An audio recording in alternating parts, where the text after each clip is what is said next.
What's going on, guys? Welcome back to the Daddy Jeep Garage. In this video, we're going to get Daddy Jeep finished up so we can take it to the Bantam Jeep Heritage Festival.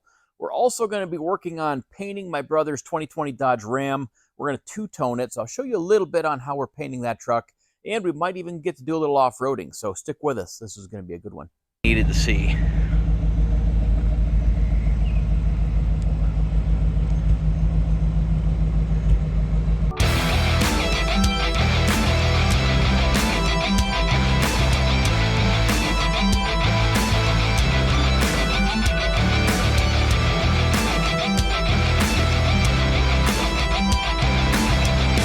So check it out, guys. If you're going to see us at Bantam this year, we're actually going to have some swag there. I've got these brand new hats. I just picked these up today. My shirts I'll be picking up later today. I'll have a very limited quantity. So if you want some hats and some shirts and some stickers, of course, find me at Bantam. I'll hook you up. Notice that harmonic balancer is super close. Come on down, Keith. Come on down. Right there. So our harmonic balancer touched. So we need to move it forward a smidge, but if we come over here to our steering, this is at full lock and full stuff. We do have room, so you can come forward another 1/8 of an inch and miss the harmonic balancer. Sweet. All right, so I went ahead and I built this tab out of some 1/4 inch plates so I can make my steering double shear. I'll show a little video of it under the Jeep here in a bit. Everything is gonna be super tight, but that's how it works when you're building something low. So this is going to nestle in there. I was going to add some gussets, but I just don't think I have the room. I'll add whatever I can once I finalize placement. I'll know a little more, but as of right now, things are super tight. Let's get a good ground somewhere here. We'll just set it right on there. That'll work.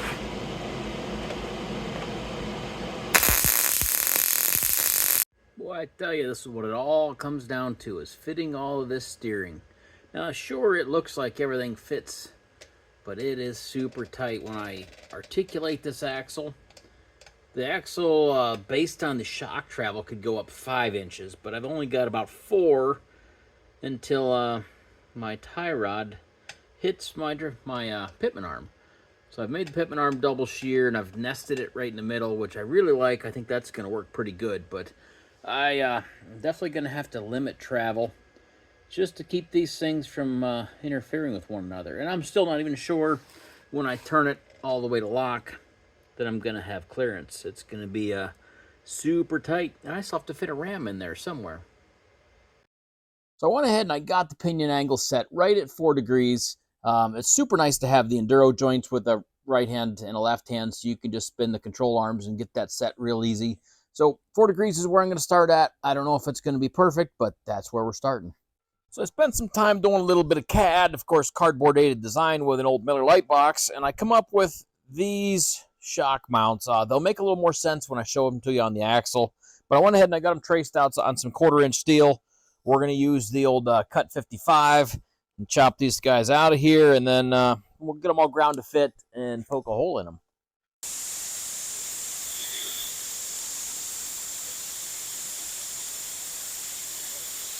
So I had all 4 pieces welded together. Well, I did it. I got them all ground to shape, and I went ahead and I drilled a 1/2 inch hole. Well, I drilled about a 1/4 inch hole, then opened it up to a 1/2 inch hole. So I have them all pretty much identical, certainly close enough for a rock crawler. So now we're just going to clean them up a little bit with the grinder, with the flap disc, and then we can weld them onto the axle.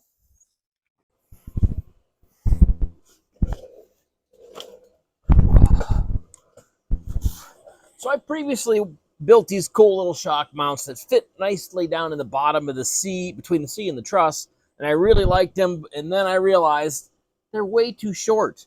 I measured off my old Dana 44 that was in here, and then in trying to figure out full stuff, it just tells me those are way short. They're almost 2 inches shorter than what was on the Dana 44 if I measure from the axle center line to the shock mount hole.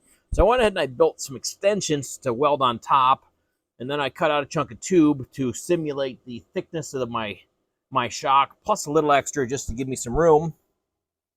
And we're going to glue that on top of my old ones and go from there. I might even gusset this into this other gusset now, and I probably should have work that into the design of at least that one, but that's okay. We're just going to put it in there anyway. But I guess I didn't really fully cover this either. So my upper link mount, I actually bridged off of my lower mount, and I built this structure up here to get my proper link separation, which is just under 10 inches because I have a 40-inch tire. And of course, my upper link is going to be outboard of the frame.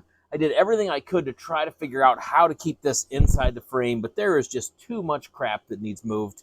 I would have to cut out all my exhaust, which isn't a huge deal. I could rework my exhaust, but the cross member for my my limiting strap is in the way. Even the radiator was in the way. The lower radiator hose was right in the way. I might have been able to put some elbows and rework that, but I really am not confident that was even going to work. So it really just wasn't feasible to put this upper link inside the frame. Maybe later we'll revisit that, but as long as it works out here, there's no reason to revisit it. And then, of course, this tower is pretty tall, so I went ahead and I added a gusset from this tower back into the truss to strengthen that. And then my track bar might even tie into that, but we'll get to that in a little bit. So back to the shock mounts. We're going to glue those right on top of there and go from there. All right, we got to get this thing jacked up about 9 more inches before I can shove a shock in there. Things are going to get a little sketchy.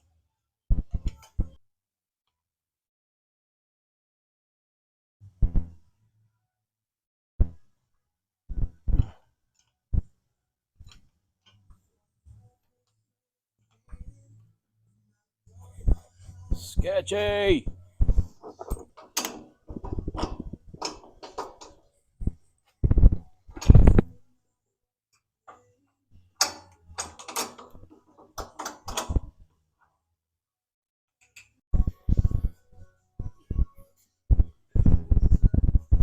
All right, this whole process seems super sketchy. I don't like having the engine hoist straight up and down when it's holding up about 60% of my Jeep, but we got it. We got the shocks in. Shocks are in. Let's lower it back down and see how that goes.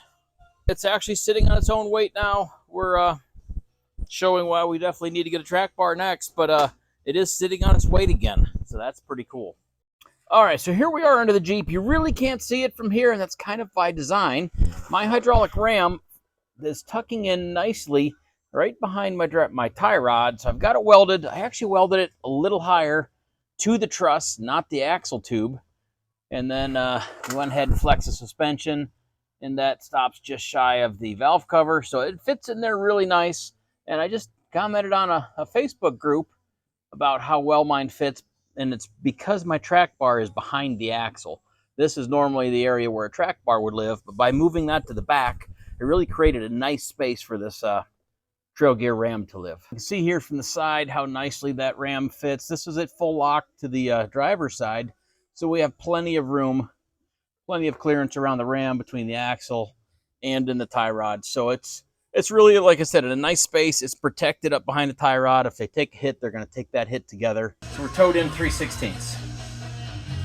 I think we're going to call that good. If I need to tweak it later, I will. But I think I can live with that for a trail rig. All right, we are certainly making progress. We're going to go ahead and get this ram thrown in here now that the paint's dry on this track bar, the tie rod.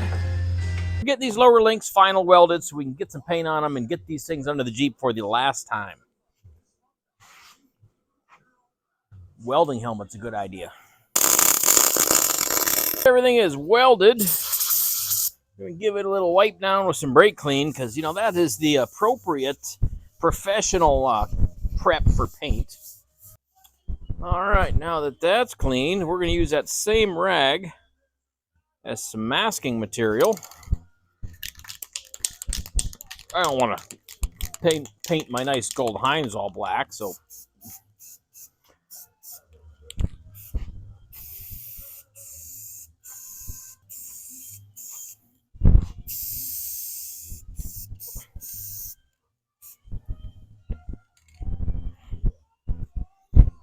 there, one perfectly painted lower control arm. We're back, guys. It's the next day. Well, actually the next night, because I don't work during the day. I have a real job I have to do during the day, but it's the next night. Back to finishing this thing up. All I have left to do is one lower link has to come out and get painted. The lower link mounting the axle needs a little bit more welding. Track bar's got to come out and get painted. And that's about it. Then there's just tightening up some bolts. Steering is all in. I've got to flush that system. I picked up some steering fluid from Napa today. I picked up some grease. We also have to grease all of these brand new Barnes Enduro joints. So that's tonight's list. I just want to get everything buttoned up. It shouldn't be real hard from here, but you never know what we might run into. All right, we got the axle centered with the track bar. It's so nice to finally have this all Heims with a left and a right. It's so easy to adjust everything. So I got the caster angle set super easy. I got the axle centered super easy. I got the ram adjusted super easy. So everything's there except for got to tighten up my steering bolt. But other than that, the only thing we have left is to get the steering system filled up and purged of air. That's going to be a bit of a process. But other than that, we're just about ready to get this thing out and see how it works. All right, steering is filled up. Well, not mostly. I dumped it mostly full, but now we need to cycle the steering a whole bunch of times just to try to work out any of the air that might be in the system.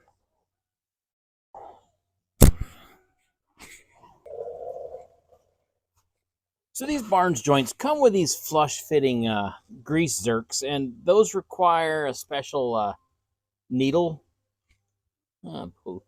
There we go. Special needle for the grease gun. And, well, I don't have one of those.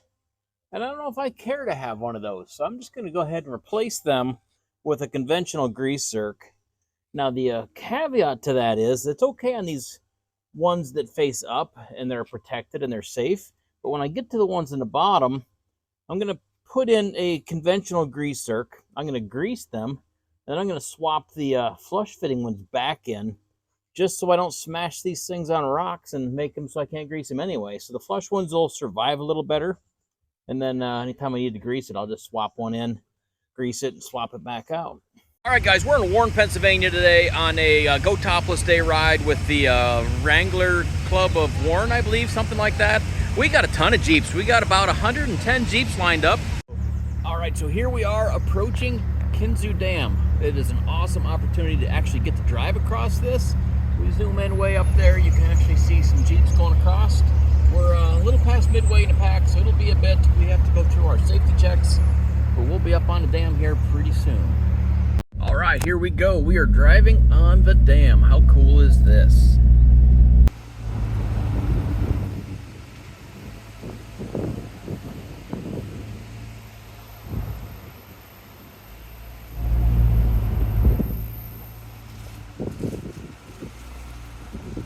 You know, we're all about diversity here in the DaddyJeep garage. We are even painting my brother's 2020 Dodge Ram. So what he wants done is he just wants this to look like, what, a Laramie that has the two-tone. So we got the plastic wheel moldings pulled off. We've already got them outside, sanded, primed, ready to paint. Now we are doing the bottom half, laying on the floor, sanding, which is a blast. I love it. I'm having a great time. I hope you don't believe that, because I'm lying. I hate rocker panels, everything about rocker panels. I'm used to replacing them and painting them. But these Dodges, or Rams as you Dodge guys call them, they're still a Dodge to me. But these Rams have all these different nooks and crannies and shapes in these rocker panels, which just make it a real blast to sand. So this side's done.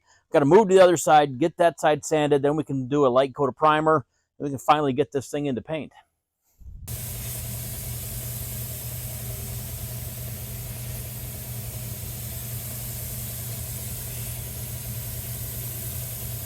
All right, here's the finished product. We got this done. Again, this is a Ford color on the bottom, but it really complements the factory Dodge red color very nicely. I think it turned out pretty good for what we're doing in an off-road shop.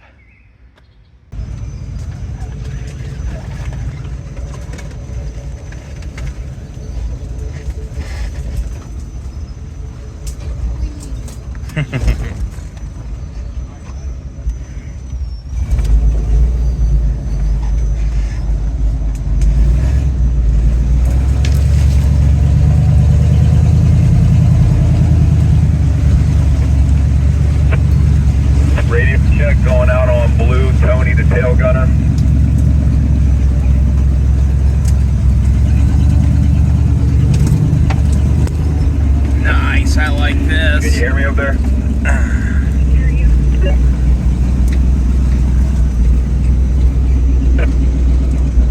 Thank you. I'm ready when you are.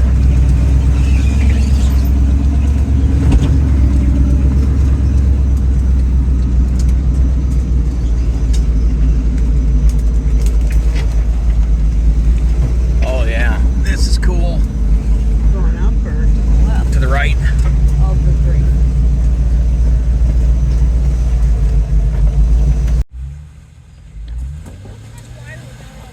Yeah. Stay right with it, Dave. You're good. Now, back it up in a little bump. That should be enough. It helps if it's running.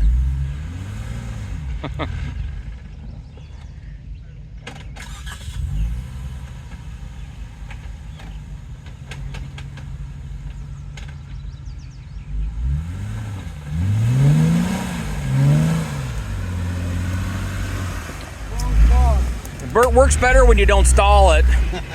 It's not like I was shooting video or anything. You're mean. Don't worry, I stalled mine. We might need to. You want to move your Jeep up some? Turn now. There you go.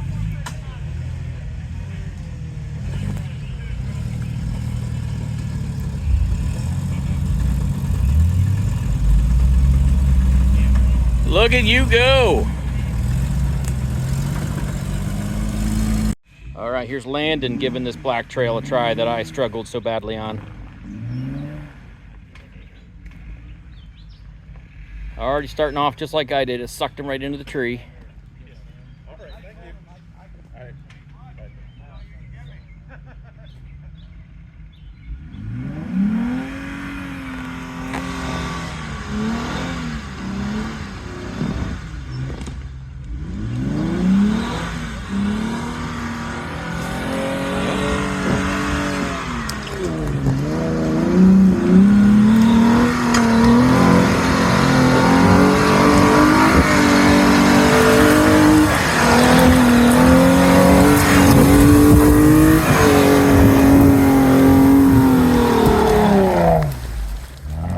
So for now, everything is ready. DaddyJeep is running good. The suspension is incredible. The steering is very good. There's still some tweaks, but we'll get there. The suspension is going to have some tweaks as well. But that's what keeps us going. We have stuff to work on in the future.